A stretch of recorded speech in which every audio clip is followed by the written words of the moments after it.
Welcome to the latest episode of the Crann podcast. This time around I spoke with Mary O'Grady, who is the education and career coach here at Crann. Mary has spent years supporting people living with neurophysical disabilities through education and in gaining employment, and now works with Crann under our Education and Career Pathways programme. You'll hear a lot in our conversation about what's involved in the Education and Career Pathways programme here in Crann. But if you would like a first-hand account from someone who's been through this process with Mary, Jack Squibb has kindly given us his experience in a video that's available on the homepage, a link on the homepage at crancentre.ie. For now, let's get on with my chat with Mary.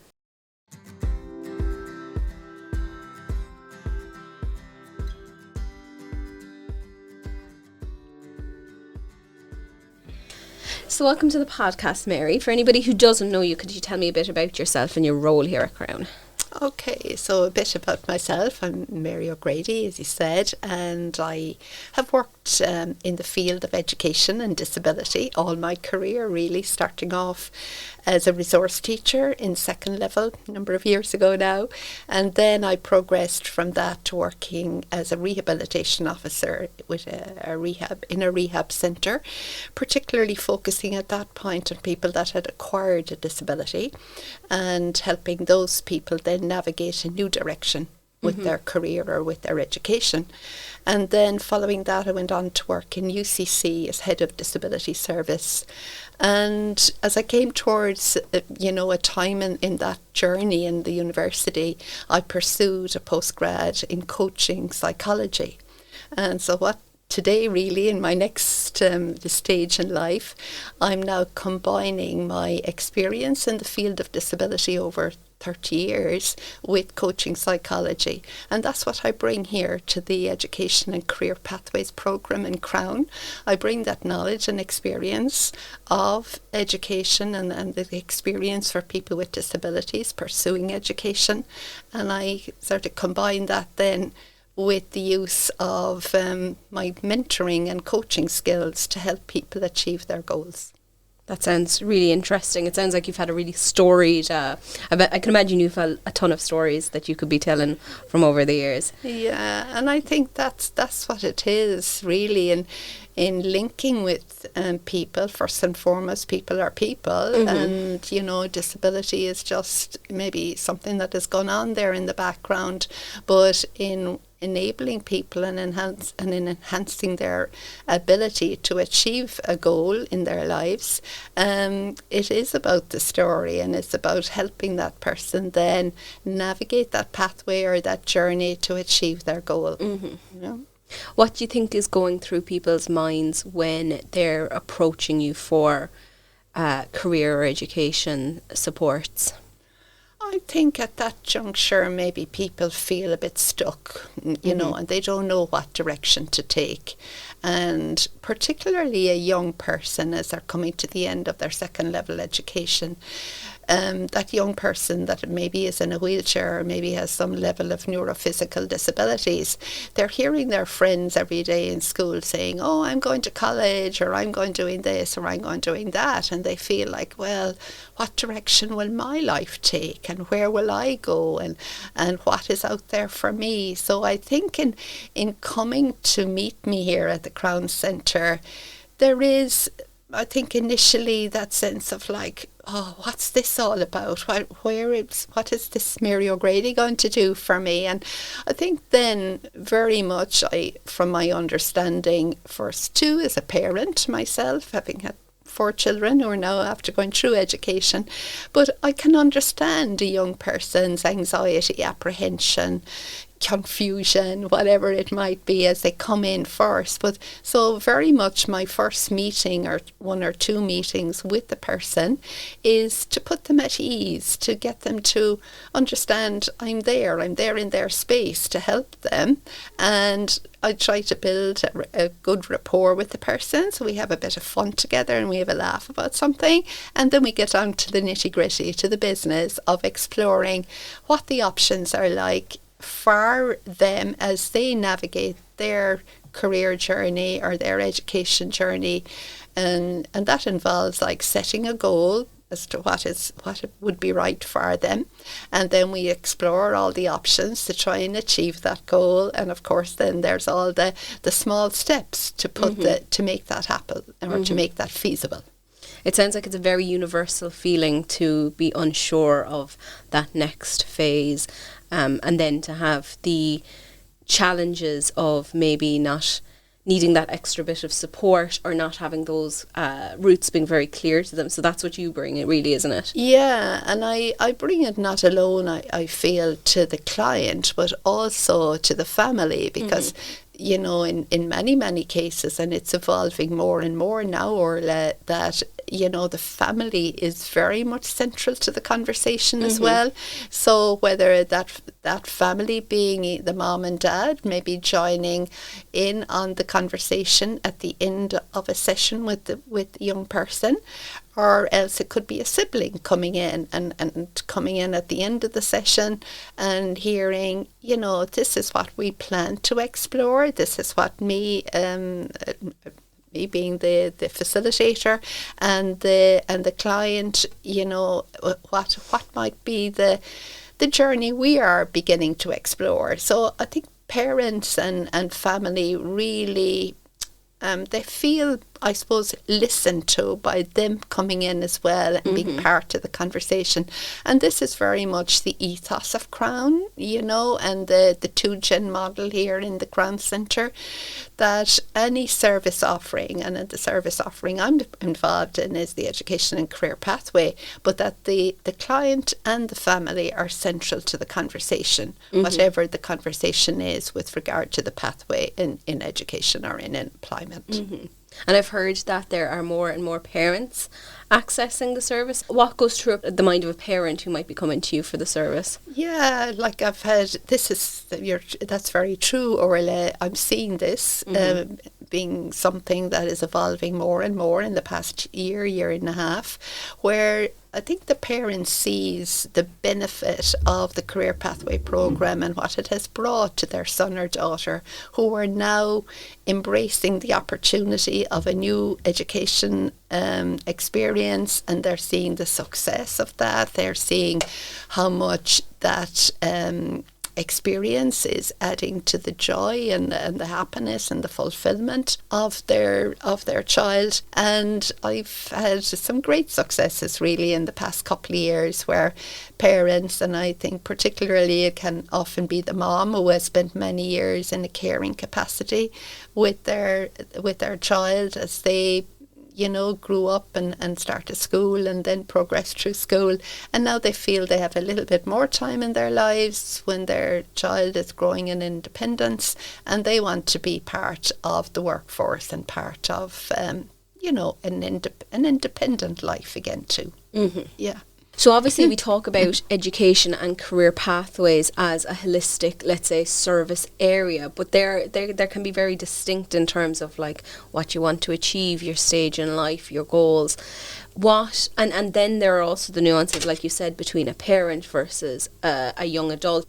A lot of clients will have, at Crann, will have worked previously and maybe acquired a disability. What are the challenges or the experiences that they go through, and how do you adapt the program for the likes of someone re-entering the workforce? Yeah, it's interesting you say that, you know, but every client that engages with me as part of the education and career pathway program is very individual. The journey is so individual, because first and foremost it's like, what stage are they at? You know, what stage in education? We just talk about that first. What stage are they at in that? And then what are the transition points in that need intervention and need support? But going back to your question around somebody maybe having acquired, or maybe their disability has deteriorated and they were functioning at one level in an employment opportunity, and then felt maybe that wasn't possible anymore due to a deterioration, or due to maybe an onset of some secondary condition that began to play a part in their lives. So of course for that person there is definitely more of an apprehension about the future, because whilst they experienced employment in a previous stage in their career and it was going well, they experienced also the difficulties when the challenges of their disability grew and they could no longer pursue that particular duty or responsibility they had. So in helping that person navigate a new direction in their career, I feel you have to take it slowly. You know, the conversation and the exploration of opportunities has to be really succinct and great clarity about, well, what are the parameters of this job? Like, what are the nuances there that may not come out specifically in the job description?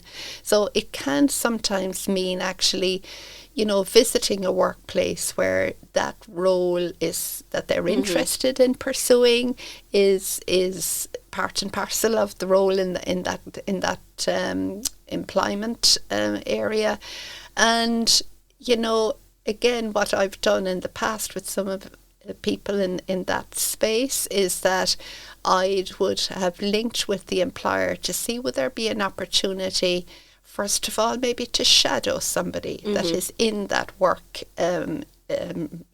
responsibility, and then after a work shadowing, an opportunity maybe one day a week for the person to come in first on a work experience capacity, and then, you know, when these elements are built up and they can be added to the CV of the person, then I feel at that point then the person is open to applying for a part-time role. And I find with many people in that space, like starting off, as I say, with the work shadowing, work experience, and then a part-time role. Again, the hours suiting the person, because with the person with the disability, Orla, you know, maybe 9 o'clock in the morning is not suitable, but 10:30 to maybe 2:30, you know, those kind of hours in the middle of the day can be more suitable for the person, because there is also their own care needs, etc., need to be facilitated. So we've had some great successes in you could say approaching the return to work of somebody that is, you know, acquired a deterioration of their disability, or just acquired a secondary disability that impacted upon them. So that would be the approach I take. And I suppose a lot of that seems to work with the network that you've built. You've clearly built such a network in the community. Absolutely. And I think I have learned loads, Orla, from that network as well. It's so interesting, you know, to that communication that I'd have initially maybe with an employer or with a recruitment agency, or, you know, I'm talking now particularly about those people that are going on their journey of returning to work or maybe upskilling. You know, I've had a few people, and whilst they were in an employment area, they felt it wasn't really maybe bringing meaning to their lives, and they were keen, when they heard about the Education and Career Pathway Programme, they were keen to, look, could I have a bit of that, or could I, you know, get involved in that, and would there be something more meaningful for me in another job opportunity? So with that, I really do tap into that network that I would have, I suppose, built over the years, you know, even before I came to Crann, in you know, students with different disabilities in the university in their third year of their degree programme. So many of it is instrumental, like that they pursue a job or a work placement opportunity in the third year of their degree. So I would have brought that network and knowledge of that network of employers that are positive to disability to my role here in the Crann Centre. And it's like building on that then here over the past couple of years. And, you know, it's like, I guess really it's like there's no one is an island and can do something on their own, you know, and I feel more and more with every person coming to Crann, there's a new learning, and that, you know, it's like maybe such an employer that might work for A, but it doesn't work for B and C. So we sometimes have to go out and create a new network as well. Yeah.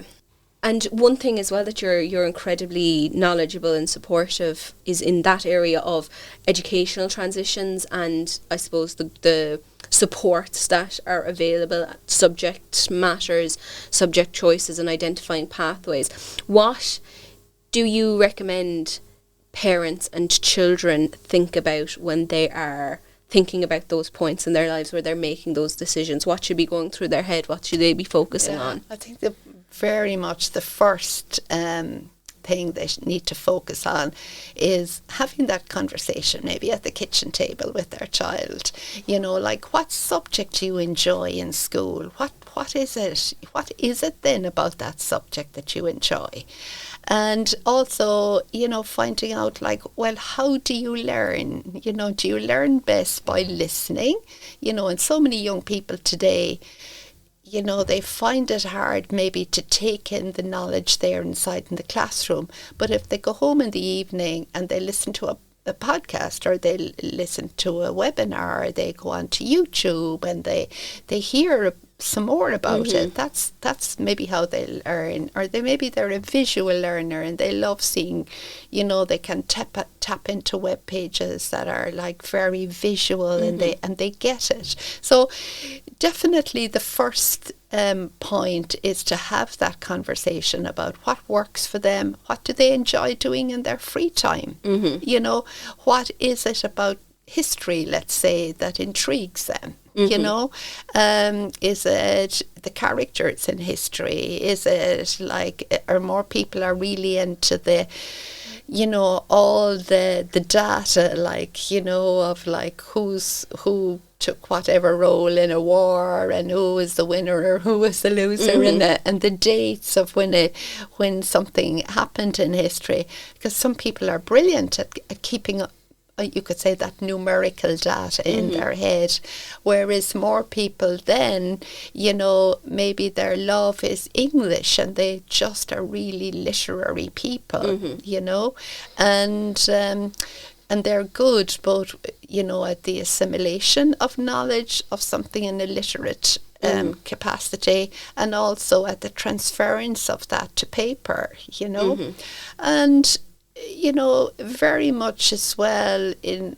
before meeting me, as I say, finding out what works in school, finding out what their pastimes are, finding out how do they learn, even just those 3 points in a way as a starting point is great for me then coming along and starting the conversation with them. As to how best to decide on subject choices for the Leaving Cert. Often I bring around the conversation as well. If they're talking about a particular subject for the Leaving Cert, then we look at, like, how is that subject assessed? Is it totally exam oriented, or is it continuous assessment, or is there a project? And like, particularly for people with disabilities, I think those subjects that have an element of continuous assessment, that being a project, can be so important for a young person that has a disability. Because if everything is dependent on the day of the exam, and whether it is dictating to a scribe maybe to write that, to write the answer for the 3 hours of that English paper or whatever, that can be quite a mammoth task, but if maybe 50% of the paper is already completed during the 2 years of the senior cycle, and that can happen now in a number of subjects in the Leaving Cert, that can make such a difference for the young person progressing to the Leaving Cert cycle, and having chosen subjects that there is continuous assessment, that is a subject area that is a love anyway for the student, then you find that the young person can achieve, they can achieve those points that help them to get to their ultimate, I suppose, destination of choosing a career, or first of all, a course that suits them, and then a career that suits them, So what's next, I suppose, in the evolution of the Education and Career Pathways programme? Yeah, Orla, we're always trying to monitor what we do to make sure that we're being effective, and that is, you could say, continuous monitoring and evaluating as well everything that we do as part of the Career Pathways programme. And there's one aspect that we would like to grow more. We have trialled it actually with already with you could say, we could call it nearly a graduate of the Education and Career Programme. Somebody who engaged, it was at a transition point themselves. They had been in employment and they wanted to navigate a future that was going to maybe bring them more meaning in their employment. So that person, seeing the success of the journey that they had, now going back and being a mentor to the person with a neurophysical disability who is at like a similar crossroads, and not just those of us involved in the Education Career Programme here in Crann, from the OT, and then Caroline being in the AAT and IT training and development. But also, as I say, I call it a graduate of the programme, giving back to the programme. But definitely, Orla, we're never at a point where we're standing still in this Education and Career Pathway programme.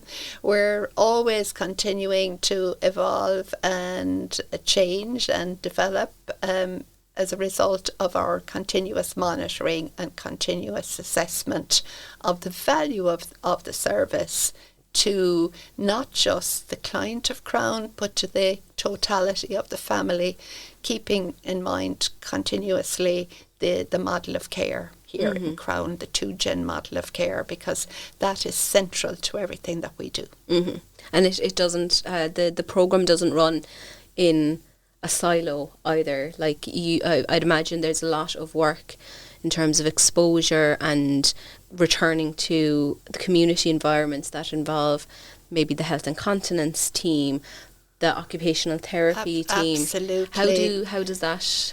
I find that comes up very, very often, Orla, in my interaction with the client and the family, as I say in the programme. And they can be stages, big transition stages that cause an extra level, you could say, of anxiety to the client as they're about to maybe transition from second level education to further or higher education, or it could be, as we talked about earlier, the person who was in an employment scenario but it wasn't working out, and now they're about to again embark in a new employment area. And at that juncture, I'd often say to the person, would you like to avail of a further service offering here in Crann, such as the psychological support, or if there was then an element of maybe navigating to a new area, where they weren't familiar maybe with the terrain and in that maybe educational institution or in that employment, and there would be a value for the person in upskilling in how to use their wheelchair, so they'd get involved in the mobility program here. And also they would have an additional session with Maura Kelleher, the occupational therapist, so it really is, you could say, that engagement with service offerings right across the model of care in Crann, because of course education can never be like a silo on its own. It's, you could say, internally there is collaboration and engagement across service offerings, and then externally there's also engagement with the network that we've built at a community level, that being from the principal and staff in the school. Like even earlier this morning I was having a conversation with a year head and a resource teacher in a school where we're planning a meeting, a collective meeting to help a particular young person. But, there's continuous need for that internal and external engagement, ultimately to make the journey for the young person, the client of Crann and his or her family, achieve the best opportunities in life. It's a really fantastic resource, Mary. We're fantastic. It's fantastic to have you on the team and as part of it. I really enjoy it, Orla, because it's like every young person, I learn from them. I try to give my learning that I've picked up along my journey and my career to them, and to share some of the experiences I've had in supporting people with different disabilities. And I suppose in my career, I'm excited today to see what is happening here in Crann, because, when I started off in my career, God, there wasn't anything like a Crann Centre out there to support the young person with a disability. And it's an area that brings me great joy. I think I get 1,000 times more back from my interaction than sometimes I give to others. Thank you very much, Mary, for calling in to us today. It's my pleasure, Orla, and Brilliant. I wish the whole team here in Crann every success in all aspects of what they do. Thank you. Thank you.